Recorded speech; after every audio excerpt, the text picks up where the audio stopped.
quand on parle de la mission ou des martels, qu'est-ce que c'est que réellement être une église missionnaire?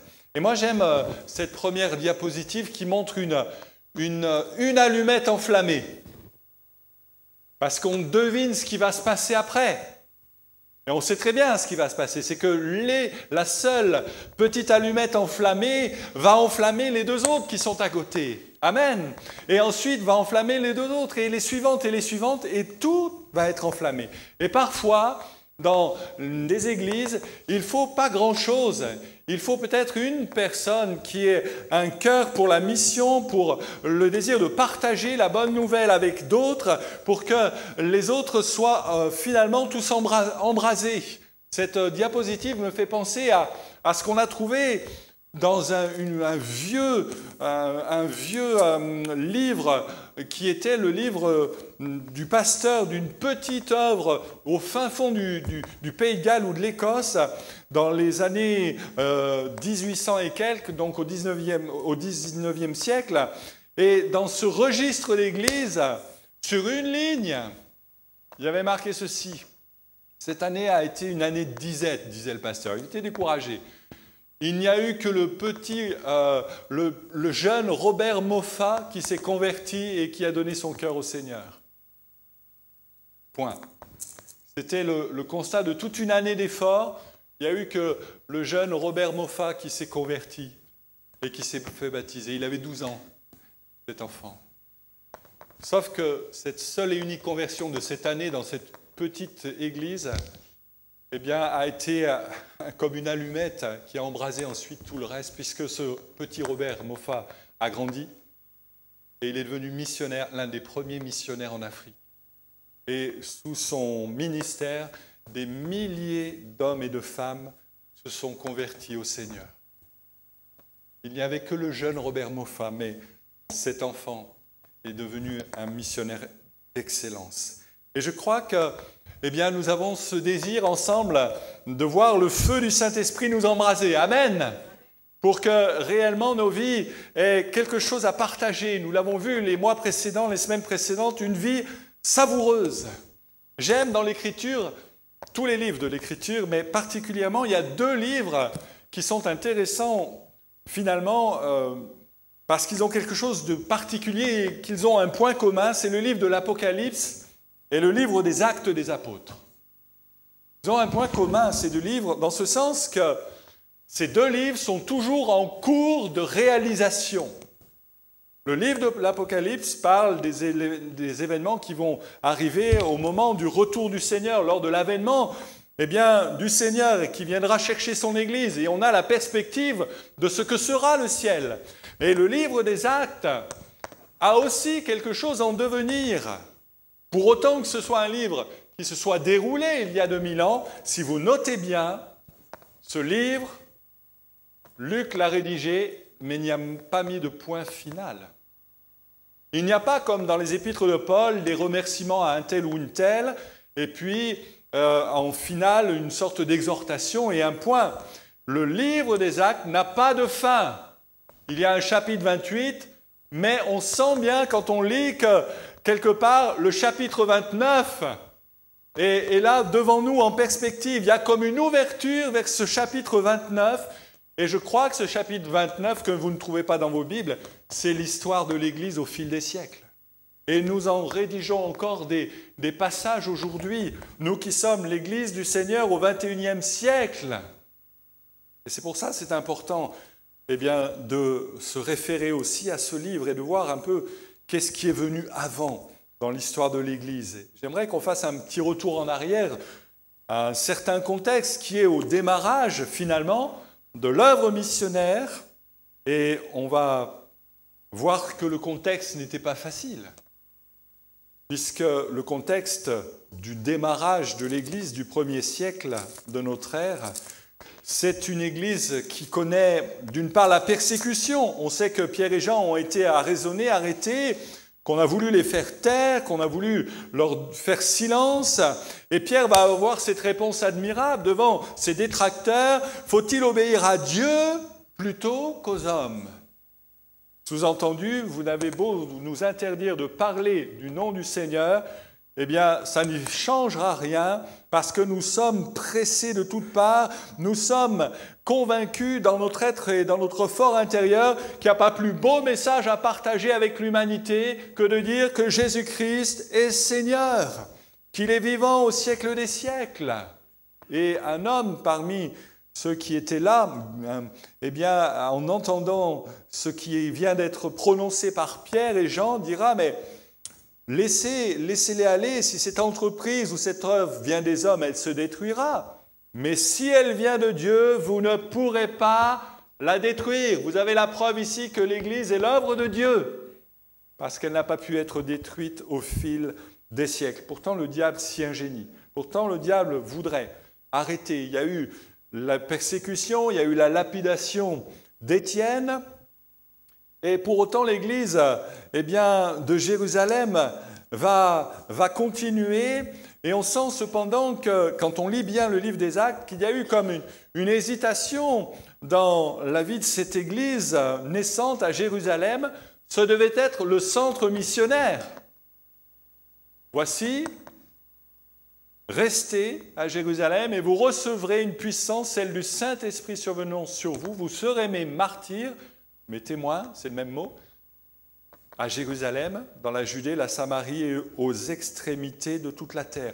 Et la ville, et l'église, de Jérusalem était une église organisée. C'était une église qui était soucieuse de ses membres. Lorsqu'on voit que les bien-aimés vendaient leurs possessions, leurs propriétés pour restituer le bénéfice de cela pour ceux qui étaient dans la disette, dans la souffrance, dans la pauvreté, on voit une église qui est pleine d'amour, d'affection, une église qui est très organisée. À un moment donné, il y a un problème dans la distribution faite aux veuves, les veuves d'origine grecque, les veuves d'origine juive, c'est un peu la confusion. Et les apôtres vont dire, voilà, on va désigner des hommes, on va les appeler les diacres, et ceux-là vont se charger de cette affaire, et nous, on va continuer notre ministère de la parole, de la prière. C'est une église organisée, c'est une église soucieuse de ses membres, c'est une église assistée par le Saint-Esprit. Amen. C'est une église riche, l'église de Jérusalem. C'est une église riche, avec une certaine opulence, et cependant, à un moment donné, il semble qu'elle passe à côté de son mandat, parce qu'il se pourrait bien qu'elle soit un petit peu égocentrée sur elle-même, cette église de Jérusalem, un petit peu à l'image de cette autre église dont fait mention Jean dans l'Apocalypse, vous connaissez, où il est dit concernant l'église de Laodicée, « Je connais tes œuvres, tu n'es ni froid ni bouillant, si seulement tu pouvais être froid ou bouillant, mais parce que tu es tiède, que tu n'es ni froid ni bouillant, je vais te vomir de ma bouche, parce que tu t'es dit, je suis riche, je me suis enrichi, je n'ai besoin de rien, mais qu'en réalité, tu ne sais pas que tu es malheureux, misérable, pauvre, aveugle et nu. Je te conseille, dit l'Écriture, d'acheter de moi de l'or éprouvé par le feu, etc. » Et il semble que l'Église de Jérusalem, à un moment donné, s'est un petit peu appesantie dans qu'elle avait, dans sa position-là. Et quel drame, de quelques siècles que ce soit, lorsqu'une Église se dit « on est confortablement installé, on est bien ». Il n'y a plus rien à faire, on a la meilleure sono, on a le vidéo dernier cri, ça c'est vrai parce qu'on l'a changé, on a des salles, on a un beau bâtiment, on a un portail bleu qui flash, c'est merveilleux. Vous l'avez vu, il est beau ce portail. Hein? Après, pour le choix des couleurs, c'est moi. Mais j'ai appris par expérience que si je commençais à demander le choix des couleurs à un tel, une telle, on aura un portail multicolore. Donc, c'est réglé. Et on pourrait se dire, ça y est, c'est bien, les parterres sont entretenus, on a tout ce qu'il faut, on est dans le confort. Et à ce moment-là, on commence déjà à déraper. On commence déjà à s'appesantir. On commence déjà à perdre de vue le mandat que Dieu nous a donné. Quelqu'un a pu dire, il est possible d'avoir beaucoup et de valoir très peu. Et c'est une réalité. Je ne veux pas forcément posséder beaucoup, mais je veux qu'il y ait une valeur à ma vie qui soit manifestée autour de moi. Quelqu'un a pu lire une épitaphe sur une pierre tombale il disait ceci, « Ce que j'ai dépensé est perdu, ce que j'ai possédé est passé à d'autres, ce que j'ai donné me reste. Ce que j'ai donné me reste. » Pas en matière de biens matériels, mais vous l'avez compris, ce que je donne comme amour, ce que je donne comme patience, ce que je donne comme attention, cela me reste. Cela demeure à jamais. Celui qui voudra conserver sa vie pour lui la perdra, mais celui qui la donnera la retrouvera au ciel. C'est ce qu'a dit le Seigneur. Amen.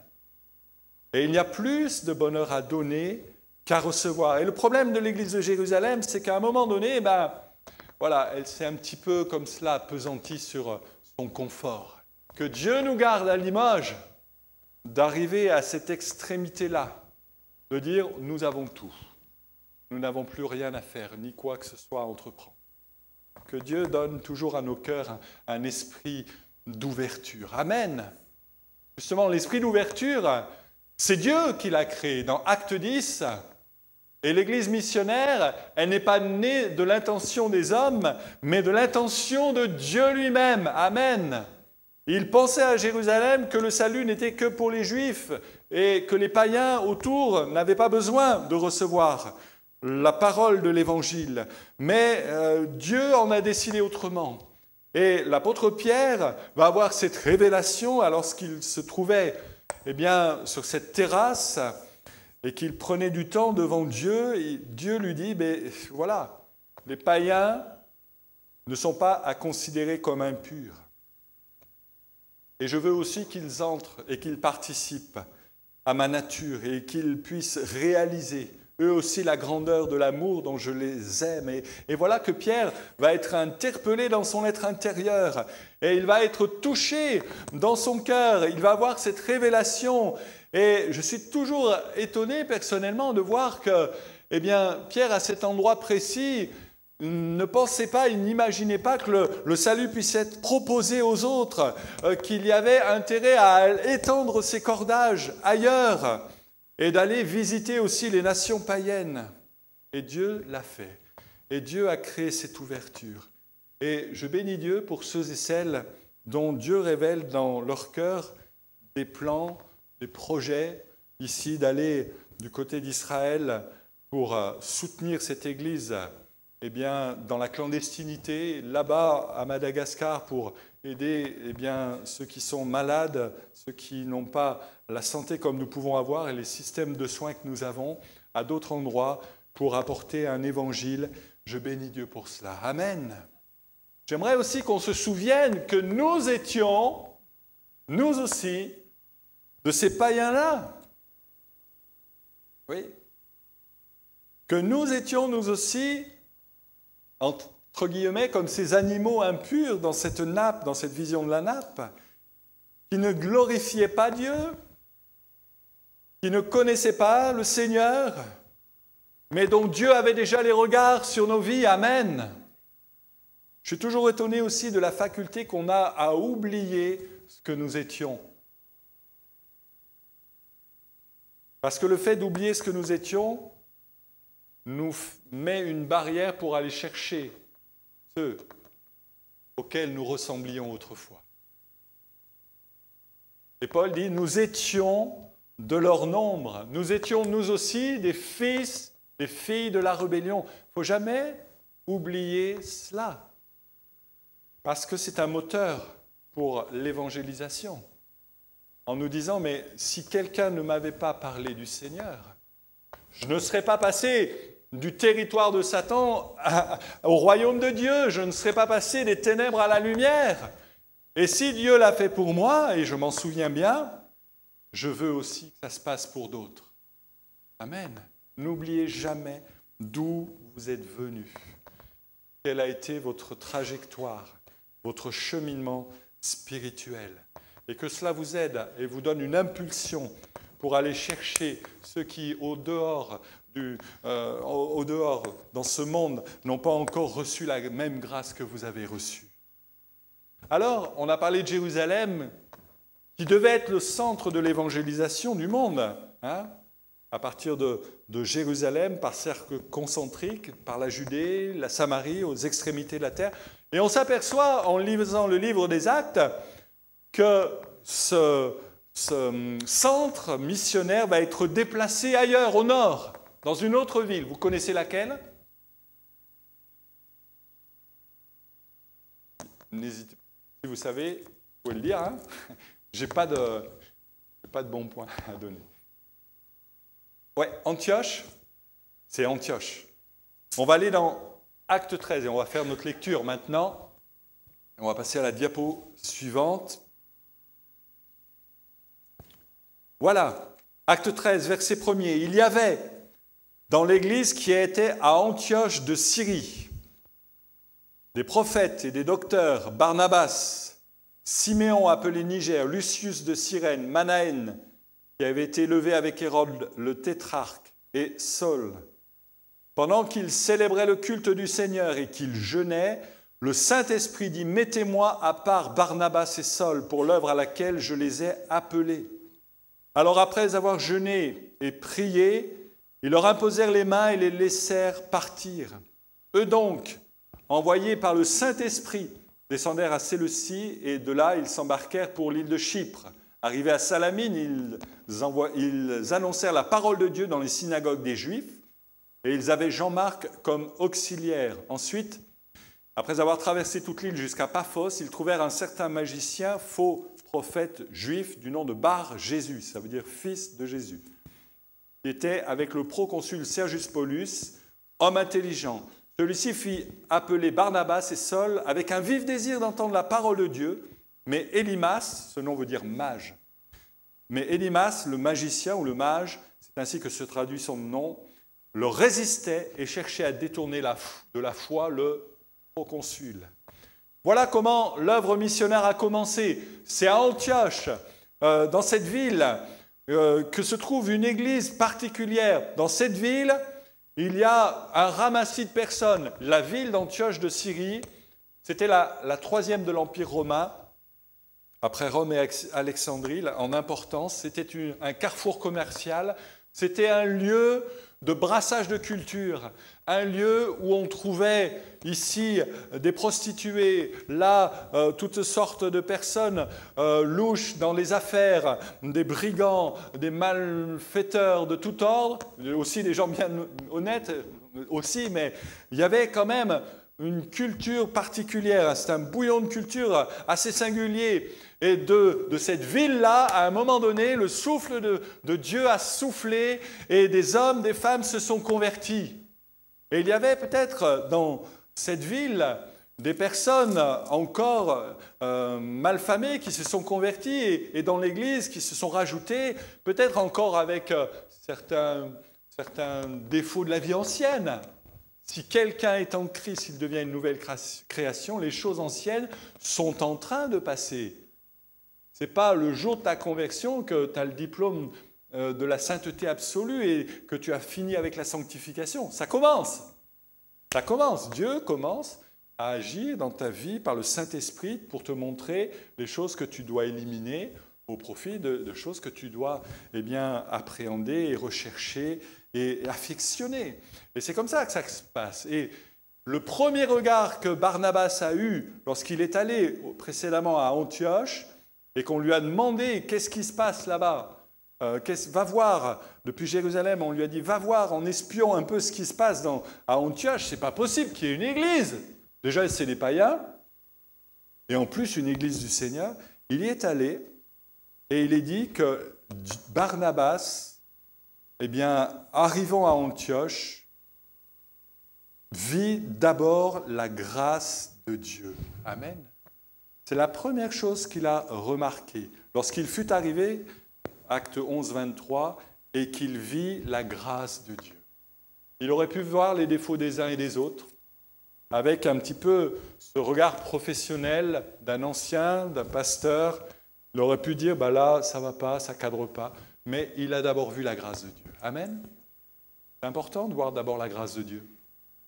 Ça ne veut pas dire qu'on va mettre sous couvert les défauts des uns des autres, mais c'est tellement encourageant de dire à une personne, eh bien, je t'encourage dans ta foi, je vais prier pour toi. Tu n'es peut-être pas parfait, tu as peut-être des choses à rectifier dans ta vie, mais on ne te condamne pas.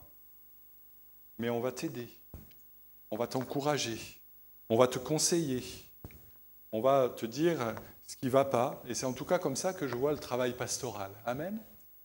Pour que vous soyez davantage encouragés, hissés vers le haut, plutôt que maintenus la tête en bas.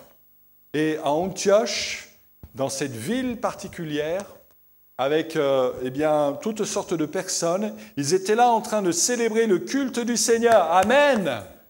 Ça s'est passé pendant un culte. Alléluia. Pendant qu'ils étaient là en train de partager le repas du Seigneur, pendant qu'ils célébraient le culte du Seigneur. Amen. Et moi, je dis que il nous faut venir au culte, non pas par accoutumance, par habitude, mais avec ce vif désir de dire, Seigneur, qu'il se passe ce qu'il doit se passer dans ce temps de culte. Peut-être qu'on a un schéma bien réglé, de temps de louange, de temps de célébration en commun, de temps de repas. Mais peut-être qu'un jour ou l'autre, le Saint-Esprit va nous mettre la tête en l'air, le cœur en l'air, et va prendre les rênes des choses. Amen. Je connais une église, c'est l'église où nous sommes nés, où pendant une période, ça a duré une période, commençait le culte à 10h, mais à 2h de l'après-midi, ils étaient toujours dans la présence de Dieu. Parce qu'il y avait un souffle de Dieu, un souffle puissant du Saint-Esprit. Amen. C'est comme ça. Je connais un frère de Thiers, le trésorier de Thiers. Il y a un frère qui aidait à la prédication, mais qui était plus dans la retenue, qui avait une nature un petit peu comme cela, timide, et qui prêchait. Le plus vite ça passait, mieux c'était. Sauf que sa femme est roumaine, et qu'il est allé en Roumanie. Et que là, les anciens ont appris qu'il prêchait à l'église de Thiers. Ils lui ont dit, tu peux prêcher. Alors il a dit, bon, ok, je veux bien, je vais prêcher un quart d'heure. Et les pasteurs roumains lui ont dit, mais non, ici, le culte, ça commence à 10h, ça finit à 3h de l'après-midi. Parce qu'il y a une onction du Saint-Esprit. Parce qu'il y a l'œuvre du Saint-Esprit. Et on lui a dit, ici, la prédication, c'est 2 heures. Bon, c'est bon, vous avez encore le temps? C'est 2 heures. Et le frère, il s'est arraché tous les cheveux de la tête, il n'en avait pas beaucoup. Il dit, comment je vais préparer? Il est arrivé le samedi soir, parce qu'on lui a dit ça le samedi. Il n'avait rien préparé. Il a dit, Seigneur, je ne sais pas comment je vais faire demain matin. Mais, Seigneur, je vais être ton instrument. Je veux parler de ta part. Et un texte lui est venu sur son cœur. Il a eu le temps de noter 2-3 mots sur une feuille. Il est fatigué, il s'est endormi comme il a pu. Et le lendemain, avec ces 2-3 mots, il a prêché pendant 2 heures. Le Saint-Esprit lui mettait les paroles. Et ça sortait comme ça. Ça a été une expérience très forte. Pendant qu'il célébrait le culte du Seigneur, priez les samedis soirs en disant, Seigneur, mais qu'il arrive ce qui doit arriver de ta part. Si on doit être bouleversé, si on doit changer ce qui est programmé. Ici, il n'y avait rien de programmé, dans ce sens qu'ils étaient là dans le jeûne, dans la prière, mais ils s'attendaient à l'action du Saint-Esprit. Amen. Et le Saint-Esprit est un esprit missionnaire. C'est lui qui fédère l'œuvre missionnaire du monde. C'est le Saint-Esprit qui travaille. Et il y avait dans cette église, ici il est mentionné 5 personnes, je pense qu'ils étaient bien plus nombreux, mais 5. Des prophètes, des docteurs, Barnabas, fils d'exhortation. Ça fait penser au Saint-Esprit. C'est celui qui incarne le mieux le Saint-Esprit dans le livre des Actes, je pense. Siméon, appelé Niger. Niger, ça veut dire noir. Niger, c'est un pays. Nigeria, Niger. C'est donc quelqu'un qui venait certainement d'Éthiopie, qui représentait le grand et le vaste continent d'Afrique dans cette église, eh bien, qui se situait, elle, en Syrie. Lucius de Cyrène. Cyrène, c'est une ville de l'actuelle Libye. Il y a 2 hommes dans l'Écriture qui sont connus, qui viennent de Cyrène. Siméon de Cyrène, Simon de Cyrène, qui a porté la croix de Jésus sur le chemin de douleur, et Lucius. dont le nom signifie lumière, qui a porté la lumière de Christ. Et celui qui veut porter la lumière de Christ, il doit d'abord porter la croix de Christ. Et il faut comprendre que avoir un esprit missionnaire et s'engager dans une église missionnaire, ce n'est pas de tout repos, ce n'est pas un diplôme de satisfaction personnelle qu'on va voir délivrer, mais c'est dire Seigneur, ça va me coûter en temps, en sueur, en difficulté peut-être, en frustration peut-être aussi. Mais Seigneur, je veux porter cette croix. Je veux avoir cet esprit de sacrifice parce que toi, tu as eu cet esprit-là pour moi. Parce que toi, tu t'es sacrifié pour moi. Un des drames de l'Église d'aujourd'hui, c'est de fabriquer des chrétiens qui sont dans la satisfaction personnelle et qui oublient le monde autour d'eux, qui font abstraction du monde. Tout est pour eux, tout est pour leur nombril.